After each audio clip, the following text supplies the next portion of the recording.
AP cabinet కీలక సమావేశం. Cabinet భేటీకి ముందు కూటమి మంత్రులతో సీఎం చంద్రబాబు కీలక సమావేశం.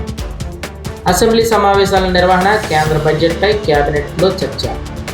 తిరుమల లడ్డు వ్యవహారం, సిట్ నివేదికపై చర్చ. విచారణ కమిషన్ ఏర్పాటు, అంబటి జోగి ఇష్యూలపై చర్చ. తిరుమల లడ్డూలో కల్తీ నెయ్యి విషయంపై ఏపీ కేబినెట్ కీలక నిర్ణయం తీసుకుంది. ఈ విషయంలో విచారణ కమిషన్ ఏర్పాటు చేయాలని నిర్ణయించింది. సీఎం చంద్రబాబు అధ్యక్షతన జరిగిన మంత్రిమండలి సమావేశంలో తిరుమల లడ్డు అంశంపై సుదీర్ఘంగా చర్చించారు. అనంతరం విచారణ కమిషన్ ఏర్పాటు చేయాలని నిర్ణయించారు. సమావేశం అనంతరం ఈ నిర్ణయాన్ని మంత్రులు మీడియాకు వెల్లడించారు. సీఎం నారా చంద్రబాబు నాయుడు అధ్యక్షతన మంగళవారం ఏపీ కేబినెట్ భేటీ జరిగింది. ఈ మంత్రివర్గ సమావేశంలో లడ్డూలో కల్తీ నెయ్యి అంశంపై సిట్ నివేదిక, అందులోని అంశాలు, తాజా రాజకీయ పరిస్థితులపై మంత్రిమండలి చర్చించింది. అనంతరం తిరుమల లడ్డూలో కల్తీ నెయ్యి విషయంపై విచారణ కమిషన్ వేయాలని నిర్ణయం తీసుకున్నారు. సిబిఐ ఏర్పాటు చేసిన సిట్ ఈ విషయంలో కేవలం పాత్రదారులపై మాత్రమే చర్యలకు సిఫార్సు చేసిందని మంత్రివర్గం అభిప్రాయపడింది. 3 గంటల పాటు ఈ విషయం మీద ఆంధ్రప్రదేశ్ మంత్రివర్గ సమావేశంలో చర్చించారు.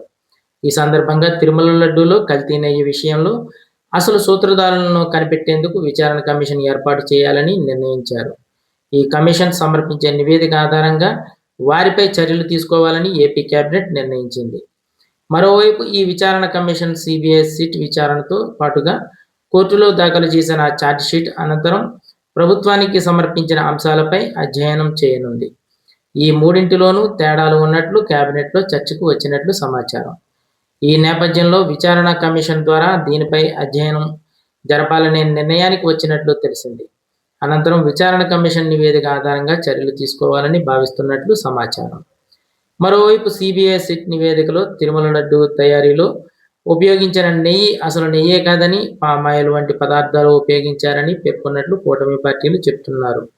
అయితే జంతువుల కొవ్వు లేదంటూ సిబిఐ సిట్ చెప్పిందని, అబద్ధాలు చెప్పినందుకు ప్రభుత్వం క్షమాపణలు చెప్పాలని వైసీపీ డిమాండ్ చేస్తోంది.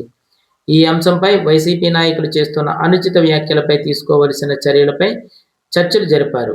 అనంతరం అసెంబ్లీ సమావేశాల నిర్వహణ, కేంద్ర బడ్జెట్పై కేబినెట్లో చర్చ జరిగింది.